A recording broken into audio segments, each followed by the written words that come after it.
Halo Movie Rangers, apa kabar kalian semua? Semoga kita semua diberi kekuatan dalam menghadapi segala ujian hidup. Hari ini Bang Jedar akan menceritakan film berbahasa Malayalam yang berjudul Ancak Kalakokan. Film ini dibintangi aktor Mollywood Vinod Jose dan Lukman Avaran. Oke, langsung aja, put your headset on and listen to me.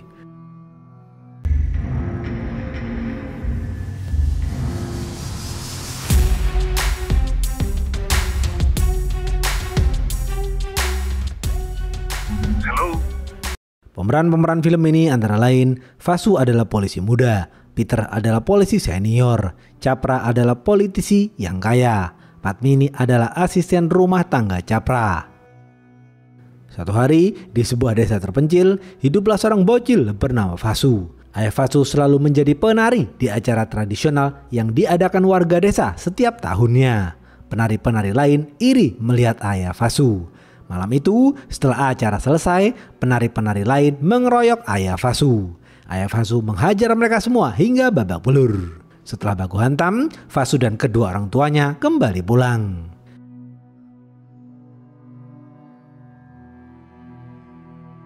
Besok pagi, Vasu berdoa di bawah pohon. Vasu adalah bocil yang penakut. Vasu tidak berani baku hantam. Vasu takut kepada apapun dan siapapun. Setelah berdoa, Vasu menemani sang ibu. Sang ibu menceritakan kisah hantu bernama Ancak Kalakokan. Hantu Ancak Kalakokan selalu mengganggu bocil-bocil di hutan. Vasu ketakutan mendengar cerita itu. Malam hari, Vasu tidur di pelukan sang ibu.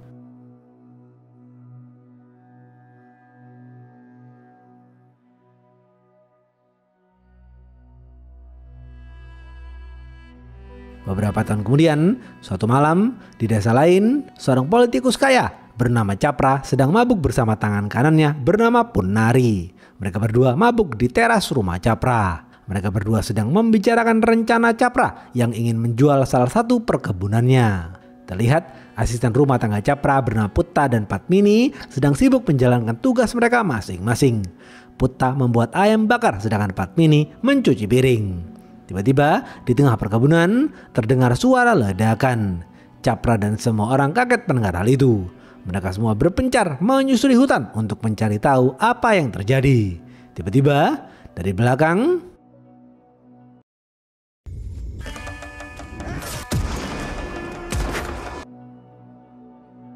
Capra ditembak oleh seseorang hingga terluka parah. Capra langsung dilarikan ke rumah sakit. Besok pagi, Vasu yang sudah tumbuh dewasa baru saja lulus dari akademi polisi. Vasu ditempatkan di desa itu. Vasu pergi naik bus ke desa itu. Vasu berhenti sejenak di warkop pinggir jalan. Setelah itu, Vasu melanjutkan perjalanan. Setibanya di kantor polisi, Vasu berniat melapor ke kepala polisi bernama Sudarsan. Namun, Sudarsan belum datang. Terlihat para polisi di sana tidak suka melihat kedatangan Vasu karena mereka mendengar Vasu adalah pemuda yang penakut. Para polisi di sana sedang sibuk menangani kasus penyerangan Capra. Petinggi partai bernama Maveli mendesak polisi agar menyelesaikan kasus itu. Maveli lalu kembali pulang. Ketika semua polisi di sana bersikap cuek dan meremehkan Vasu, seorang polisi senior bernama Peter justru bersikap baik kepada Vasu. Peter tahu Vasu pasti belum makan. Peter memberikan sebungkus nasi kepada Vasu. Peter memberitakan Vasu makan di gudang senjata. Vasu patuh dan menurut saja. Tak lama kemudian, Sudarsan datang ke kantor polisi. Vasu langsung melapor kepada Sudarsan.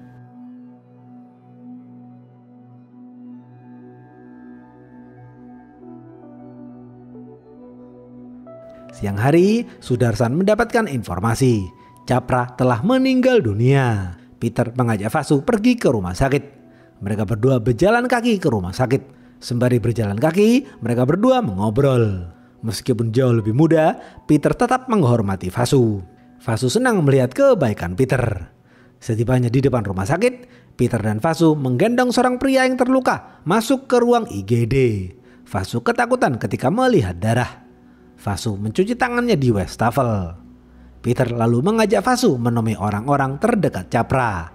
Terlihat Punari, Putta dan Padmini berjaga di depan ruangan Capra. Peter memerintahkan mereka semua untuk datang ke kantor polisi.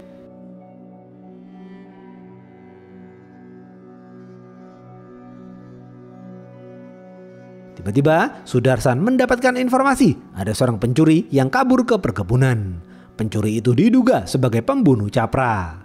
Sudarsan, Peter, Vasu, dan polisi lainnya langsung pergi ke perkebunan. Setibanya di perkebunan, mereka semua berpencar dan berlari mengejar si pencuri. Namun sayang, Vasu terkena jebakan besi di perkebunan.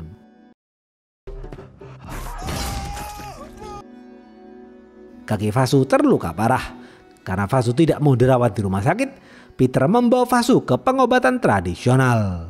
Setibanya di sana, kaki Vasu diberi obat herbal. Setelah diobati, Peter dan Vasu kembali ke kantor polisi. Kader-kader partai politik mendatangi kantor polisi dan mendesak polisi agar segera menemukan pembunuh Capra. Sudarsan yang merupakan polisi pemalas memilih untuk bersantai dulu dan makan nasi bungkus. Sudarsan memerintahkan Peter untuk menginterogasi Punari, Padmini, dan Putta. Peter patuh dan menurut saja. Peter menginterogasi mereka semua. Polisi yang lain emosi dan memukul mereka. Seorang polisi senior memukul Padmini. Vasu tidak suka melihat hal itu. Vasu kasihan kepada Padmini. Namun Vasu tidak bisa berbuat apa-apa.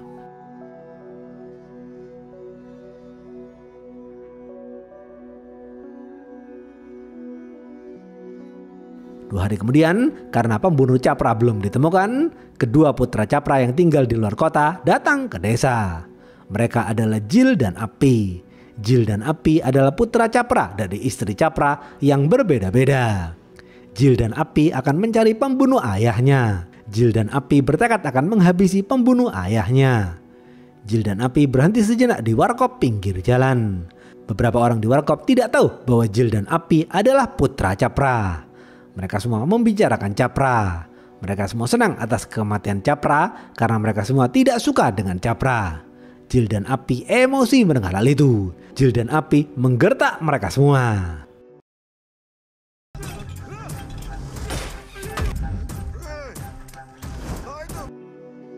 Mereka semua ketakutan dan kabur melarikan diri. Jil dan Api melanjutkan pencarian. Malam hari, Vasu dan Peter berjaga di kantor polisi. Mereka berdua makan sembari mengobrol. Setelah makan, mereka berdua beristirahat tidur.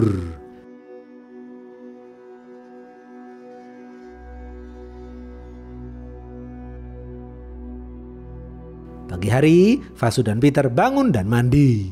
Setelah mandi, Vasu membuat teh susu. Kapolsek datang dan mendesak Sudarsan agar segera menemukan pembunuh Capra. Sudarsan bingung harus bagaimana. Sudarsan mendiskusikan kasus Capra dengan Peter. Peter terus berpikir dan mencari tahu siapa pembunuh Capra. Di sisi lain, Jil dan Api menelusuri jejak kaki pelaku di TKP pembunuhan ayahnya. Di sana, Jil dan Api menemukan udut merek lokal. Jil dan Api yakin udut itu adalah udut pelaku. Jil dan Api mendatangi Putta untuk mencari informasi. Jil dan Api bertanya kepada Putta siapa yang sering mengudut. Putta menjawab seorang pria yang bekerja di warung bernama Mani sering mengudut. Jil dan Api menuduh Mani adalah pelakunya. Jil dan Api lalu pergi mencari Mani. Siang hari, tukang kunci mendatangi kantor polisi. Peter memerintahkan tukang kunci untuk memperbaiki kunci pintu sel di kantor polisi. Tukang kunci patuh dan menurut saja. Polisi terus melakukan penyelidikan. Polisi menggeledah beberapa rumah warga untuk mencari petunjuk. Namun, polisi belum mendapatkan petunjuk.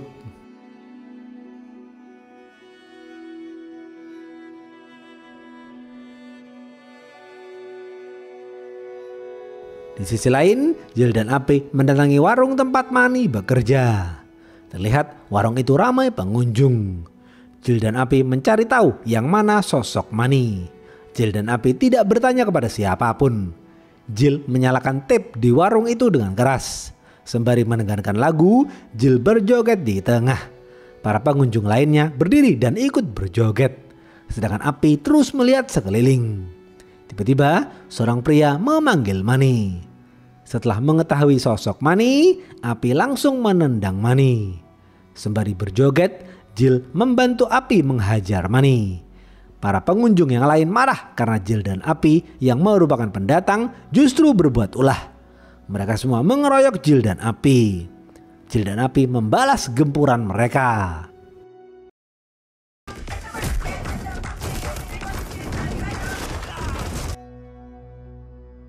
Jill dan Api berhasil menghajar mereka semua hingga babak belur. Jill dan Api lalu menyeret Manny ke perkebunan.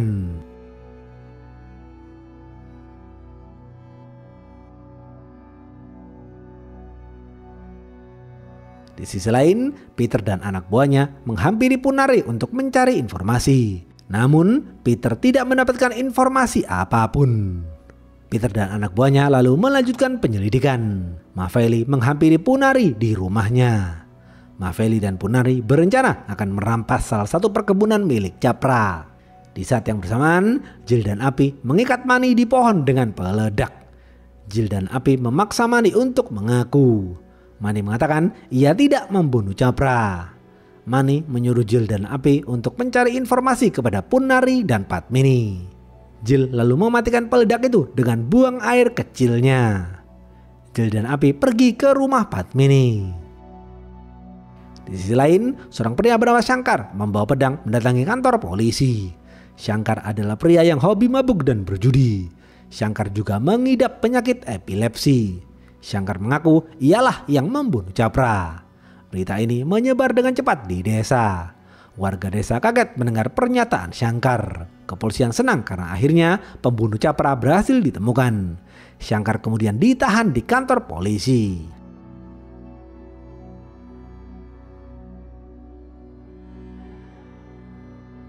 Di rumah Padmini, Jill dan Api memaksa Padmini untuk mengaku. Padmini mengatakan ia tidak tahu apa-apa. Padmini menyuruh Jill dan Api untuk mencari informasi kepada Punari karena Punari adalah tangan kanan Chapra. Tak lama kemudian, seorang warga desa datang dan memberitahu Padmini Shankar menyerahkan diri kepada polisi dan mengaku sebagai pembunuh Chapra.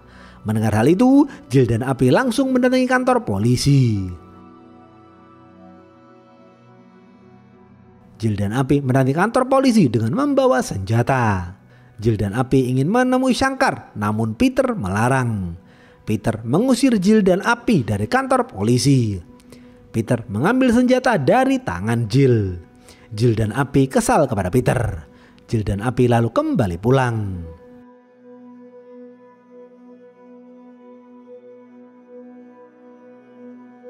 Malam hari, Vasu dan Peter menjaga Shankar di kantor polisi. Terlihat Shankar jatuh pingsan. Peter masuk ke dalam sel dan memeriksa. Ternyata epilepsi Shankar kumat dan membuat Shankar jatuh pingsan. Beberapa menit kemudian, Shankar sadarkan diri. Peter izin keluar sejenak sedangkan Vasu tetap menjaga Shankar di kantor polisi. Vasu makan malam di depan sel Shankar. Sembari makan, Shankar mengajak Vasu mengobrol. Vasu ketakutan melihat Shankar. Shankar mengatakan kepada Vasu ia tidak membunuh Chapra. Vasu kaget mendengar hal itu. Shankar menceritakan masa lalunya kepada Vasu. 1 tahun yang lalu, Shankar bermain kartu bersama Chapra dan beberapa warga desa di hutan. Karena tidak kunjung pulang, putri Shankar bernama Priti dan hewan peliharaannya datang untuk menjemput Shankar. Priti sangat menyayangi Shankar. Begitu juga dengan Shankar yang juga sangat menyayangi Priti. Mereka berdua sering menghabiskan waktu bersama. Priti juga mengidap penyakit epilepsi seperti Shankar. Suatu malam, hewan peliharaan Priti menghilang. Shankar dan Priti pergi ke hutan untuk mencarinya. Tiba-tiba seseorang muncul dari balik pohon. Shankar kaget dan terjatuh. Priti juga kaget dan mengalami epilepsi. Beberapa menit kemudian, Priti sadarkan diri. Besok pagi, hewan peliharaan Priti tidak pulang. Hewan peliharaannya telah menghilang. Priti sedih dan terus merenung. Shankar sedih melihat Priti yang terus merenung. Shankar kemudian menemui temannya di warung. Shankar bertanya kepada temannya di mana ia bisa membeli hewan peliharaan yang baru untuk Priti. Teman Shankar mau menjawab asalkan Shankar membelikannya segelas minuman. Akhirnya Shankar dan temannya mabuk di warung. Siang hari, Chapra dan warga desa bermain kartu di hutan. Karena Shankar tidak kunjung pulang, Priti menduga Shankar bermain kartu di hutan. Priti mencari Shankar di hutan. Priti bertanya kepada Chapra dan warga di mana keberadaan sang ayah. Mereka menjawab tidak tahu. Priti lalu kembali pulang. Di tengah perjalanan, Priti bertemu dengan Peter. Peter mengajak Priti ke tempat sepi. Tanpa basa-basi, Peter langsung memperkaos Priti. Setelah itu, Peter menghampiri Chapra dan warga untuk bermain kartu. Ketika Peter duduk, tukang kunci melihat celana Peter yang kotor. Mereka semua kemudian bermain kartu. Malam hari, Shankar pulang ke rumah membawa hewan peliharaan baru untuk Priti. Namun, Shankar tidak melihat Priti di rumah. Priti dinyatakan menghilang. Shankar dan warga desa pergi mencari Priti. Priti ditemukan tewas di hutan. Shankar menangis sejadi-jadinya.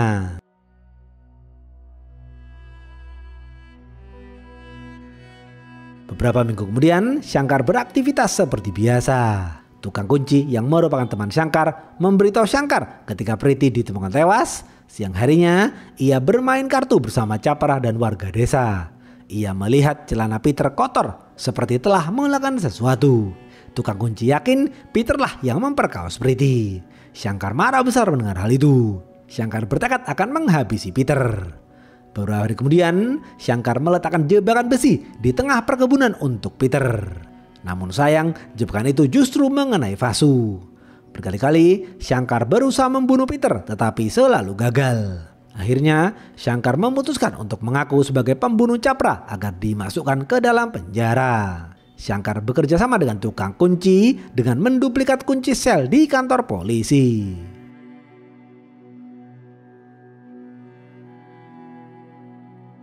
Setelah mendengarkan cerita Shankar, Vasu kasihan kepada Shankar. Vasu bersimpati kepada Shankar.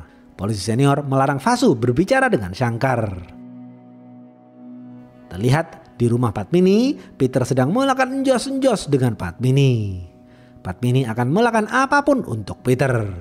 Padmini melakukan itu sebagai bentuk rasa terima kasihnya kepada Peter. Barulah di sini diceritakan fakta pembunuhan Chapra. Beberapa bulan yang lalu, Chapra dan suami Padmini berburu di hutan. Sejak dahulu, Chapra mengincar Padmini. Chapra menggunakan kesempatan itu untuk menghabisi suami Padmini. Tanpa basa-basi, Chapra mendorong suami Padmini ke tumpukan bambu tajam hingga tewas.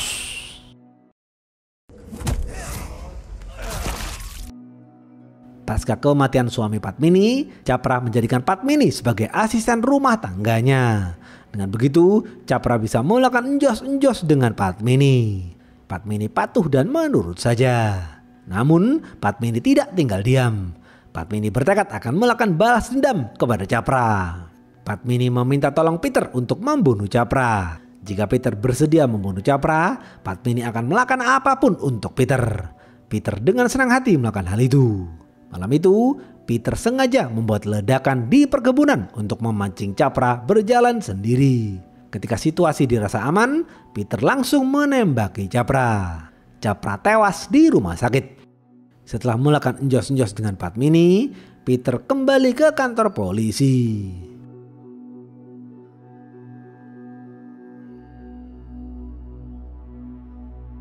Pagi hari, Peter berjaga di kantor polisi. Polisi senior memberitahu Peter, tadi malam Vasu mengobrol dengan Shankar. Peter yakin Shankar menceritakan pembunuhan Priti. Mulai sekarang Peter akan mengawasi Vasu.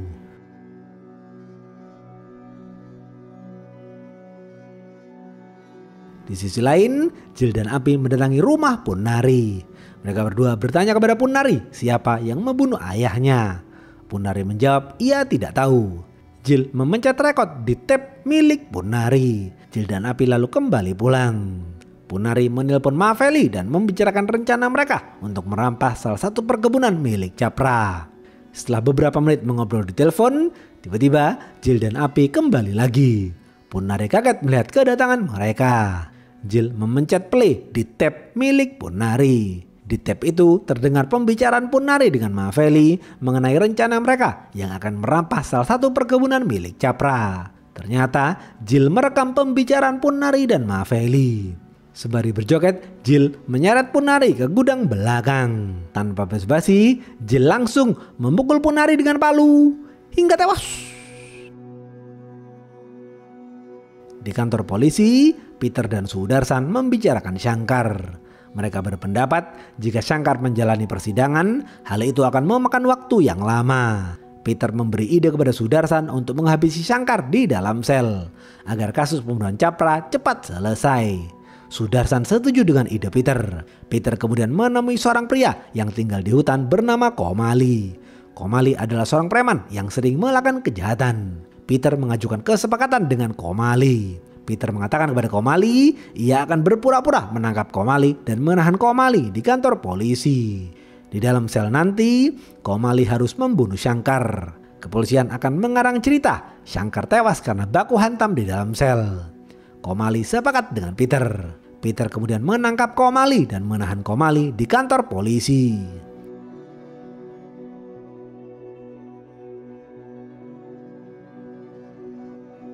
Melihat Komali ditangkap, Vasu merasa ada yang tidak beres. Vasu merasa ketakutan. Vasu bingung harus bagaimana. Peter terus memantau Vasu.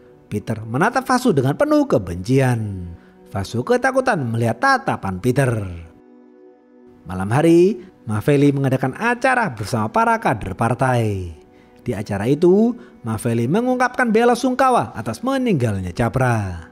Tiba-tiba, Jill dan Api datang dan melempar peledak ke Maveli hingga tewas.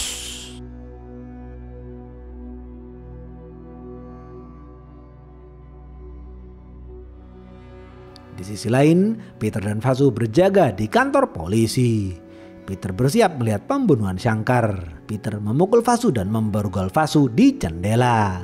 Peter lalu membebaskan Komali dan mempersilahkan Komali untuk makan dahulu. Komali patuh dan menurut saja.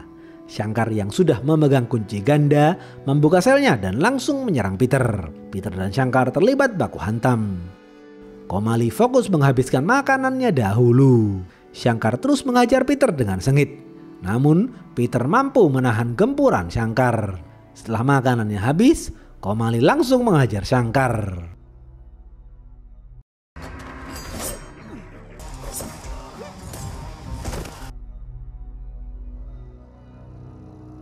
Terlihat Vasu berusaha melepas tangannya dari borgol. Vasu bersusah payah melakukan hal itu. Vasu merasa kesakitan. Shankar berhasil mengajar Komali hingga babak belur.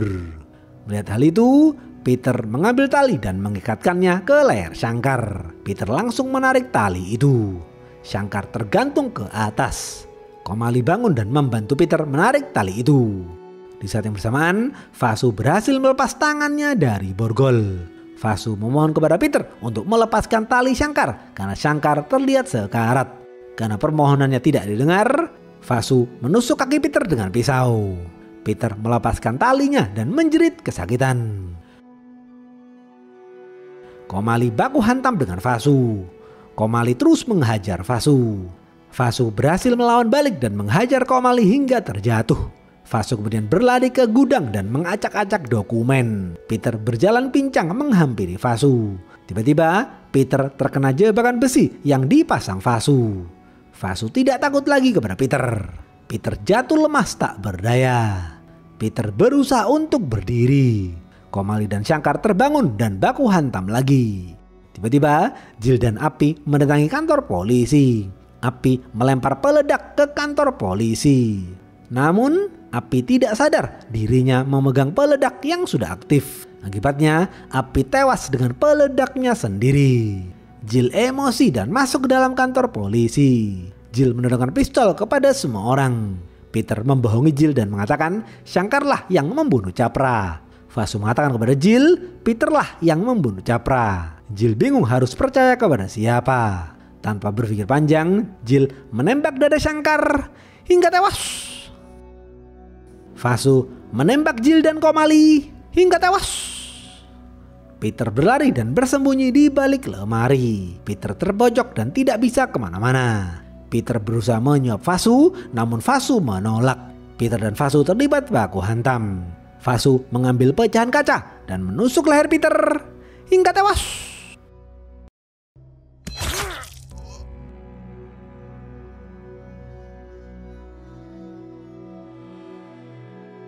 Besok pagi, Sudarsan dan anak buahnya membersihkan kantor polisi. Kasus pembunuhan Capra akhirnya ditutup. Mulai sekarang, Vasu tidak akan menjadi penakut lagi.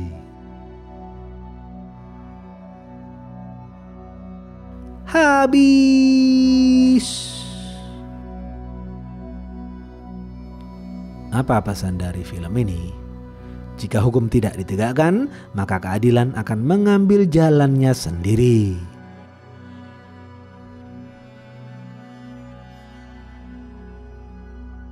Oke, segitu aja video kali ini. Stay watching and see you.